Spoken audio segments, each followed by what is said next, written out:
हैं उसके phase 2 trial शुरू हो गए। 525 लोगों के ऊपर शुरू हो चुके हैं। 2 से 18 वर्ष की आयु के बीच में इनको ये वैक्सीन लगाई जा सकती है कि नहीं? तो आपके हिसाब से बच्चों के लिए वैक्सीन कब तक मिलेगी?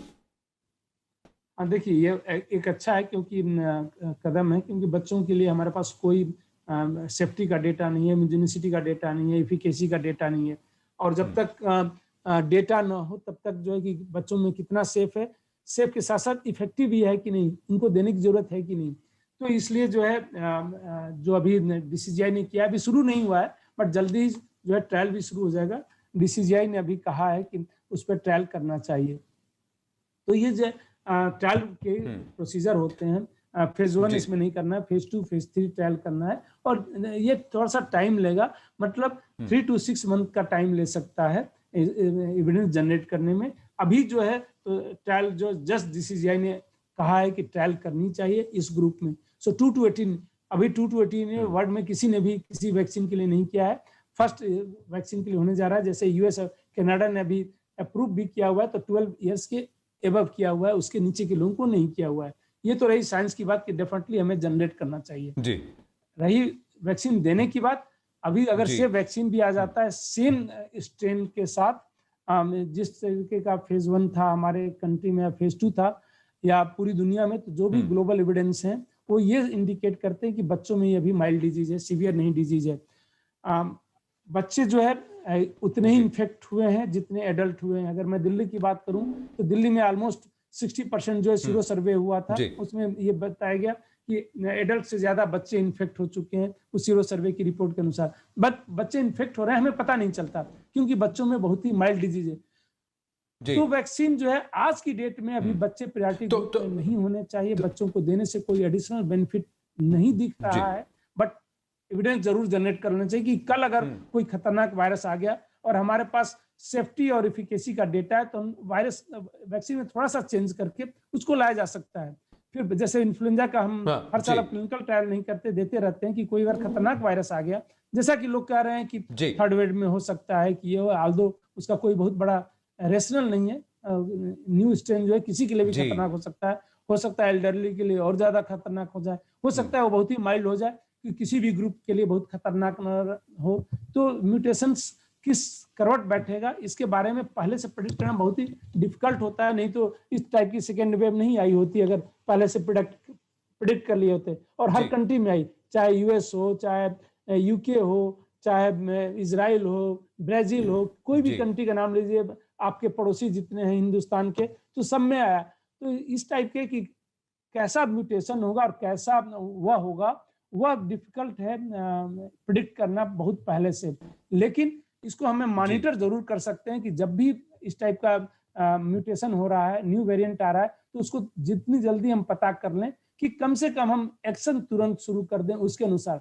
अगर बहुत ही विरुलेंट है, बहुत ही इन्फेक्शियस है, तो उस ढंग से हमें एक्शन लेना चाहिए। अगर कम है तो उस ढंग से एक्शन लेना चाहिए। तो इसलिए जो है जेनेटिक सीक्वेंसिंग पे हमें ज्यादा ध्यान देना पड़ेगा। इसको अगर हमें रियली समय रहते पता करें और समय रहते एक्शन लेना है, तो इसलिए जो है वैक्सीन का ट्रायल। जी डॉक्टर साहब, समय का अभाव है, इसीलिए बच्चों पर एक दो सवाल है, उनको मैं जोड़ के आपसे पूछना चाहता हूं। एक कि अलग अलग वैक्सीन तैयार हो रहे हैं, जॉनसन एंड जॉनसन की एक वैक्सीन का काम चल रहा है जो कि सिंगल डोज वैक्सीन होगी, लेकिन क्या बच्चों को जब वैक्सीन आएगी तो भी अलग अलग वैक्सीन का अलग अलग प्रयोग होगा? किसी का सिंगल डोज होगा, किसी का डबल डोज होगा। और ये भी कि as a scientist, as a doctor, आपको क्या लगता है कि किस उम्र के बच्चों को वैक्सीन लगानी चाहिए? देखिए बिल्कुल दो चीज है, एक तो एविडेंस जनरेट करना, साइंटिफिक एविडेंस जनरेट करना वह जरूरी है। और बिल्कुल अलग अलग वैक्सीन का अलग अलग डोज शेड्यूल है और क्लिनिकल ट्रायल में वही प्रूफ हुआ है कि किसी का सिंगल में इतनी सेफ्टी एफिकेसी है तो वही फॉलो होगा। तो बच्चों में भी ऑलमोस्ट सेम टाइप का डोज शेड्यूल और शेड्यूल भी वही रहेगा। जिनका सिंगल डोज है सिंगल, डबल डोज है, कुछ वैक्सीन के ट्रिपल डोज के भी क्लिनिकल ट्रायल चल रहे हैं, फेज 3 क्लिनिकल ट्रायल में है। इस समय जो दुनिया में 13 वैक्सीन लग रहे हैं वो सारे डबल डोज में है। रही बात आपने अगला किया था कि बच्चों की, आज की डेट में जो स्ट्रेन सर्कुलेशन में पूरी दुनिया में चल रहे हैं, इंक्लूडिंग ये 4 जो है वेरिएंट ऑफ कंसर्न जो चल रहे हैं, उनमें जो है बच्चों को प्रायोरिटी ग्रुप में, मैंने पहले कहा कि नहीं देने से कोई एडिशनल बेनिफिट नहीं लगता क्योंकि बच्चों में ये डिजीज बहुत ही सीवियर नहीं है। एक्सेप्शनल छोड़ दीजिए, ओवरऑल जो है सीवियर नहीं है। अभी सीवियरिटी जो है एल्डरली, कोमॉर्बिड कंडीशन, और उसके बाद जैसे जैसे एज घटता जाता है सीवियरिटी का परसेंटेज कम होता जाता है। तो बच्चों में नहीं है, तो बच्चों प्रायोरिटी ग्रुप में नहीं होने चाहिए। अब अगर उनको हम अभी देना शुरू करें तो वह जो है साइंस का दुरुपयोग कहा जाएगा, सदुपयोग नहीं कहा जाएगा, ये मानना है। एविडेंस की अगर हम बात करें, संभावनाओं की बात करें तो कुछ भी हो सकता है। पूरी दुनिया में 15 करोड़ से ज्यादा हो गए, इसलिए नहीं दिया सकता। कल नया वेरिएंट आ गया तो उसके अगेंस्ट आज जो हम वैक्सीन देंगे वो इफेक्टिव नहीं होगा, अगर कोई खतरनाक वेरिएंट आ गया। इसलिए हमें मॉनिटर करते रहना चाहिए, वेरिएंट को पता करना चाहिए क्या बच्चों के लिए कोई खतरनाक वेरिएंट आ रहा है, और उस समय इमीडिएट हमें तब देने से कोई फायदा होगा। पहले से देखे कि नया कोई वेरिएंट आ गया, अगर नया वेरिएंट आ गया तो इम्यूनिटी स्केप होने के चांसेस ज्यादा रहेंगे। इसलिए जो है अभी की समय में जो है, तो आप ये कह रहे हैं कि बच्चे जो फिलहाल जो है एक सर्टेन रिस्पांस दिखा रहे हैं, और मैंने भी देखा है कि बच्चे जो हैं बहुत जल्दी रिकवर कर जाते हैं। 1-2 दिन में अगर उनको कोविड हो भी जाता है तो जल्दी रिकवर कर जाते हैं बिना ज़्यादा दवाई खुराक के, किसी भी मदद के। ज़्यादातर यही देखा गया है। एक्सेप्शंस तो अलग बात है, वो तो हर केसेस में होते हैं। लेकिन आप आगे कह रहे हैं कि आप वैक्सीन के बाद से, वैक्सीनेशन के बारे में, बच्चों के टीकाकरण के बारे में तब देखिए जब कोई ऐसा कोविड का स्ट्रेन आए जो कि बच्चों को अटैक कर रहा हो, तब उससे प्रोटेक्शन की जरूरत है। लेकिन मेरा आखिरी सवाल है, इसको मैं जोड़ के आपसे कह रहा हूं, 2 चीजें। एक, क्या गर्भवती महिलाएं जो हैं वो कोविड-19 के खिलाफ वैक्सीन ले सकती हैं या नहीं? और ऐसे कौन कौन से जो कोमॉर्बिडिटीज हैं या कंडीशंस हैं जब आप ये वैक्सीन नहीं ले सकते? तो दोनों का अगर आप साथ में जवाब दे दें। बिल्कुल।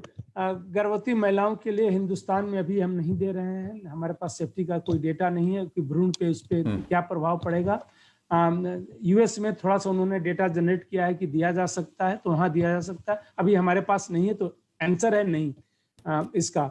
और सेकंड क्वेश्चन था आपका क्या? सेकंड में कि किन बीमारियों में कोविड-19 का वैक्सीन नहीं दिया जा सकता? हाँ, कोमॉर्बिड कंडीशन, ऐसा कोई भी कोमॉर्बिड कंडीशन नहीं है जिसमें नहीं दिया जा सकता है, सब में दे देना चाहिए। इवन जैसे कि किसी की जो है इम्यूनिटी कम है, कंप्रोमाइज स्टेजेस में बिकॉज ऑफ सम मेडिसिन हो रही है, उनको भी देने से फायदा ही होगा, नुकसान नहीं होगा, तो किसी को भी दिया जा सकता है। कुछ लोगों को जिनको फर्स्ट डोज से प्रॉब्लम है कि उनमें कुछ रिएक्शन हुए, उन्हीं को सिर्फ आज की डेट में एब्सोल्यूट कंट्राइंडिकेशन वही है जिनको फर्स्ट डोज में प्रॉब्लम है। जहां तक किसी को सीवियर एलर्जी है ये, तो वहां पे हेल्थ केयर प्रोवाइडर को बता दें, क्योंकि एडवर्स इवेंट को मैनेज करने के लिए व्यवस्था होती है अच्छे सेंटर्स में। और अगर किसी बहुत ही सीवियर एलर्जी है कुछ चीजों से, जैसे किसी ड्रग्स एलर्जी है कि लेते ही एनाफाइलेक्सिस हो जाता है, उनमें संभल के देना है सिर्फ हमें। और वह जो है किसी अच्छे सेंटर पे जाकर लगाए, क्योंकि एनाफाइलेक्सिस अगर होता भी है, एनाफाइलेक्सिस होता है इमीडिएट ये रिएक्शंस, वो अगर होता है तो वहां मैनेज किया जा सकता है। तो ये जाके किसी अच्छे सेंटर पे अपने को बता दें, इन्फॉर्म कर दें। अदरवाइज कोमॉर्बिड कंडीशन जो है कोई कंट्राइंडिकेशन नहीं है आज की डेट में। जी डॉक्टर संजय राय, बहुत बहुत धन्यवाद। आपने बहुत सारे सवालों का जवाब दिया, और सबसे बड़ी बात आपने ये कहा कि अगर आप कोविड-19 को हरा चुके हैं, यानी कि आपको कोविड हुआ है और आप रिकवर कर चुके हैं, तो आपको वैक्सीन लगाने के लिए जल्दबाजी करने की ज़रूरत नहीं है। जिसे कोविड नहीं हुआ उसे वैक्सीन की इस वक्त ज़्यादा ज़रूरत है। जिसको हो चुका है और जो कोविड से पार पा चुके हैं, उसे हरा चुके हैं, वो थोड़ा रुक सकते हैं। ये सबसे बड़ी बात आपने बताई है। बहुत बहुत धन्यवाद समय निकालकर हमसे बात करने के लिए यहाँ न्यूज़ 18 इंडिया पर। Thank you very much. Thank you. Thank you sir, thank you very much. अखाड़ा में लेंगे एक छोटा सा ब्रेक, बने रहिए।